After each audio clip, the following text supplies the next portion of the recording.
Hey guys, welcome back for some more Destiny. And this is the last mission on Mars, the Black Garden. I normally do the first mission on each new world, or the moon, for these little journal things, but I completely forgot to record the first mission, and I decided to go with this one because some cool shit happened in it. But as much as I like the game, I'm starting to kind of feel a little frustrated that you're kind of forced into certain things if you want to get certain gear. There's a ton of gear locked behind Crucible marks, so you have to play the Crucible. And I don't particularly want to play like capture the flag type of stuff or anything like that. Like the free for all, I'm cool with. I'd do that, but it doesn't seem like it's unlocked right off the bat, which is kind of a issue for me.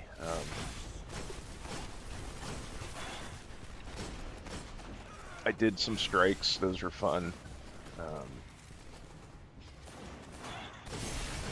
but it just seems like once you hit level 20, everything becomes very grindy, which is okay to an extent, but I feel like now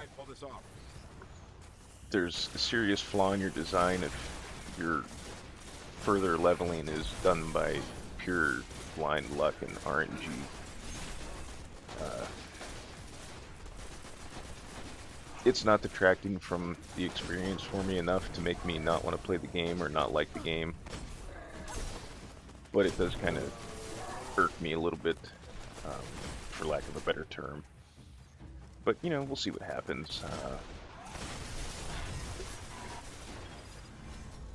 Well done. And how things go from here. But I don't know. I just thought that was kind of a shitty thing there. I will say the amount of luck involved in leveling up um, is not in my favor, as you'll see later in this video. Because the other reason I chose this footage was because I get my first legendary engram in this video, and then at the end of this, I'll tack on decoding it live. So there will be. We'll see what. Maybe I'll get something cool. I really want the Patience and Time sniper rifle. I was looking at it in the. It's in Zer's inventory this week, and I The got to Vex are earn going some to do strange coins everything so I they can can get to it. keep us But out of the Black Garden. when I got the legendary engram drop, it was a special weapon, so I was like, maybe fortune will smile upon me. So we'll have to see what happens. I haven't decoded it yet as of this part of the video. But getting on the Mars proper, as far as the environment goes, it looks cool, but I still think out of the entire game, Venus is still my favorite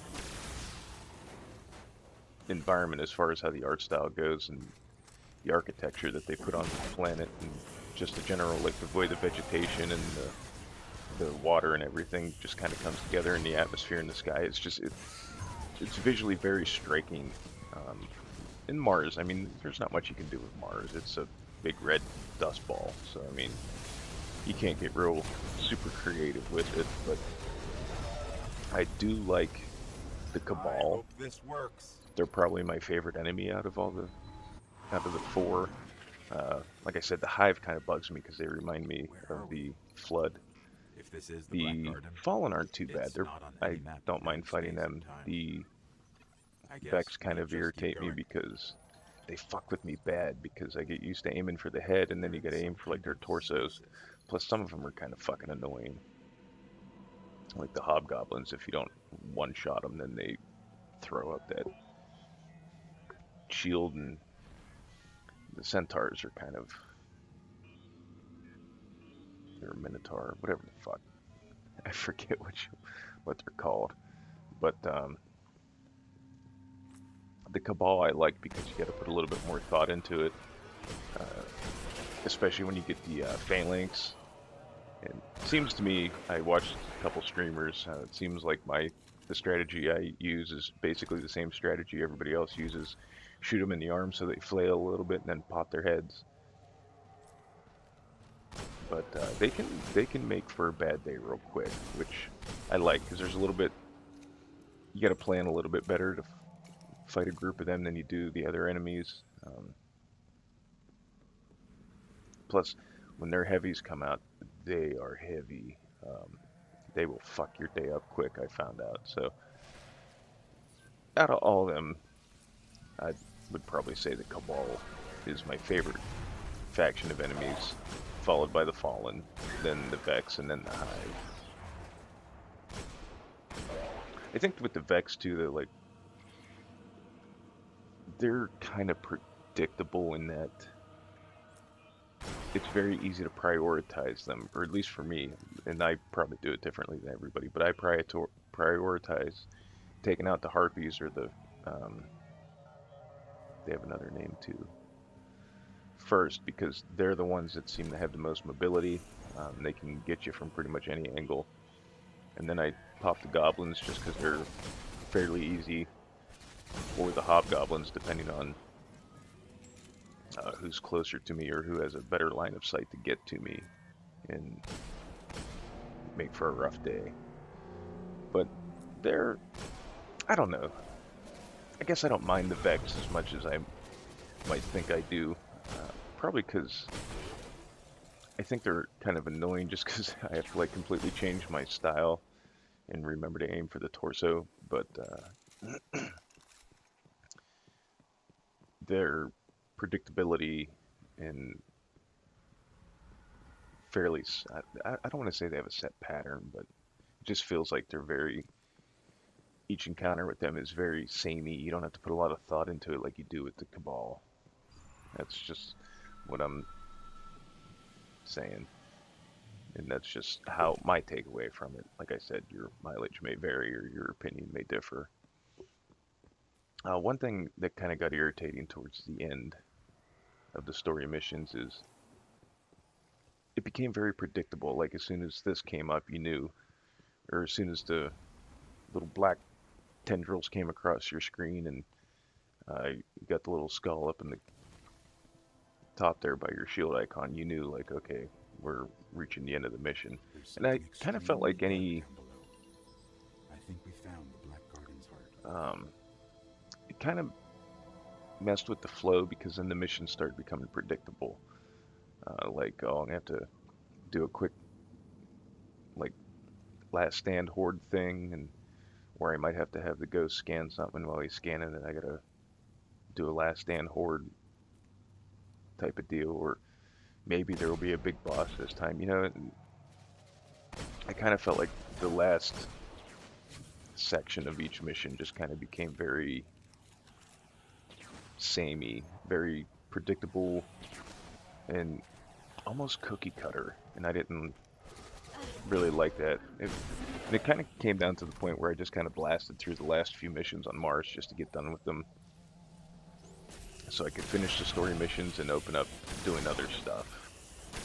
So I was kind of disappointed by that. But all in all, I think a lot of people, that got real bent out of shape because the game got a 7 out of 10 or a 6 out of 10.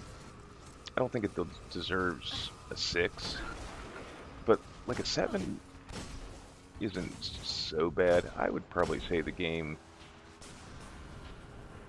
is dependent upon what your expectations of it are. And that's probably the level of enjoyment you're going to get out of it. If you're expecting to be able to go in and play it like a Borderlands type of game, then you'll probably be disappointed. If you go in expecting to play it like Halo, you're probably going to be disappointed. And I think if I would have got this game at launch and not seen everything that I saw in the game, I might have a different outlook on it than I currently do. But since I was a later adopter than most people and had been exposed to YouTubers and streamers and various media outlets and people on Twitter that I follow talking about the game, it changed my expectations of the game. and I think that's what enabled me to enjoy it probably more than I would have going into it blind on launch day, because then I probably would have had more of a, it's going to be Halo plus Borderlands, it'll be awesome, and then I probably would have been let down, I think. But all in all, I thoroughly enjoy it. I want to keep playing, although I think Bungie needs to do a few things. Like, it seems like right now with the Crota's End raid that the Vault of Glass is kind of irrelevant. The Vex here are powering that barrier. And Take them out. I think the downside to that is they need to do something with the Vault of Glass raid to make the rewards worthwhile now compared to this.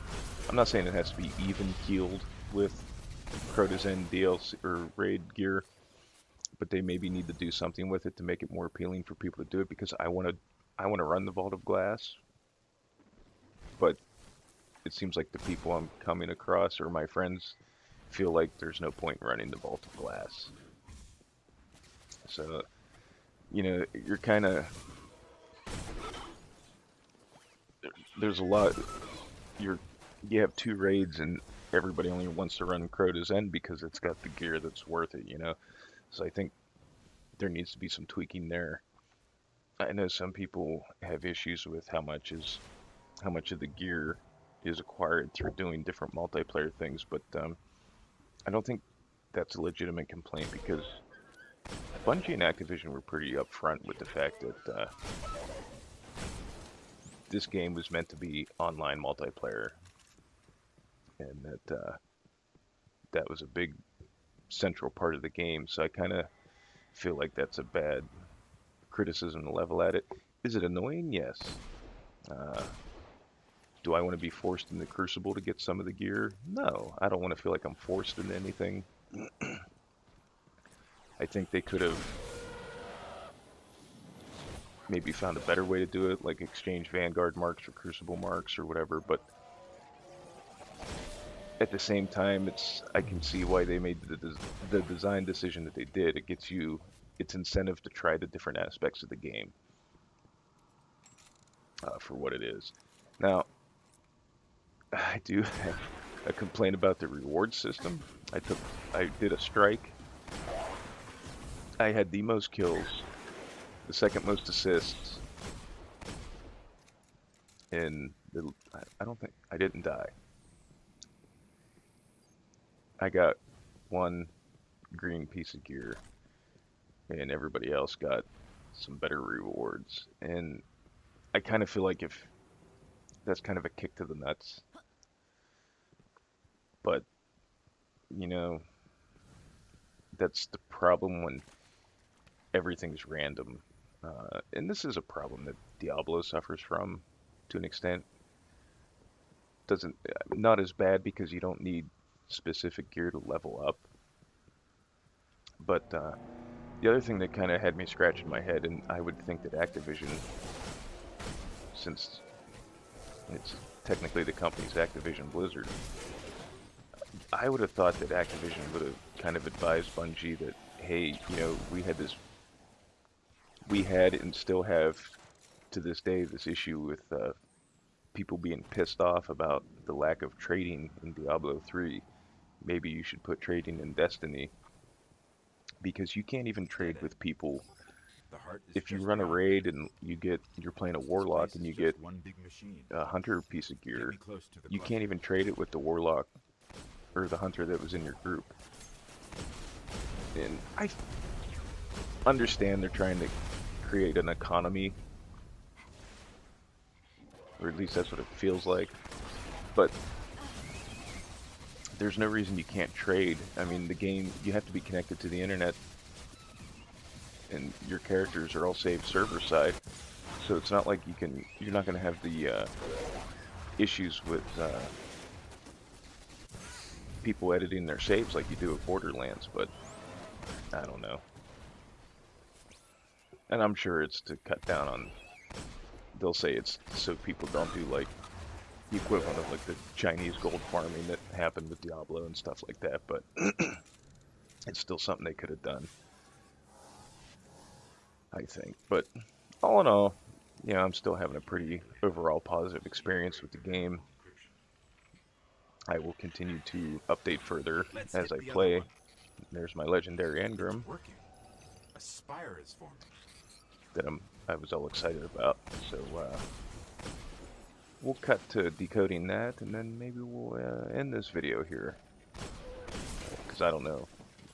I don't want to put the ending on here because I don't know if anybody that hasn't played the ending watches it, and I don't want to spoil anything. So let's we'll cut to a live video and see what I get out of that legendary engram.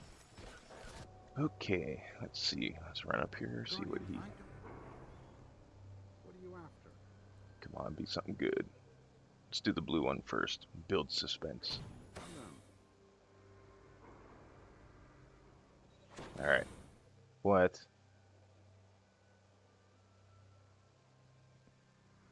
Are you fucking kidding me?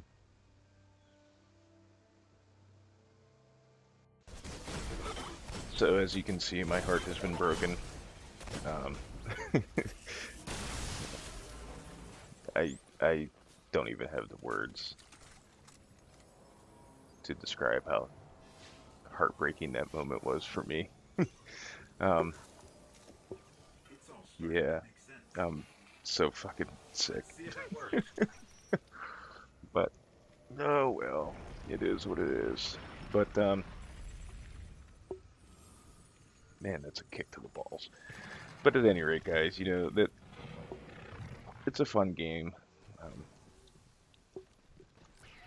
I'm looking to start doing strikes, and once I hit the levels, I'd like to do the raids. So if anybody that happens to come across these videos, as I've said, if you're looking for somebody to play up with, now mind you, I'm not like real hardcore. I can hold my own, but I'm not like not even gonna try to attempt to claim to be like in the top of Destiny players or anything like that, you know. So, but if you're just looking to have some fun and kill some shit, hit me up, um, or leave a comment below, or send me a message on here or whatever. Or you can even find me on Twitter. You know, everything's in my about section on my for my channel if you're curious. But The heart of the I black. think we're gonna end this video here. It's tired. I'm getting tired and I'm sad about my engram. But anyways, guys, I'm gonna try to put out a couple more videos before then. But if not, I hope everybody has a good Christmas or a happy Hanukkah or whatever you celebrate. And like always, I want to thank you for watching, and we'll see you in the next one. All right, have a good one, guys.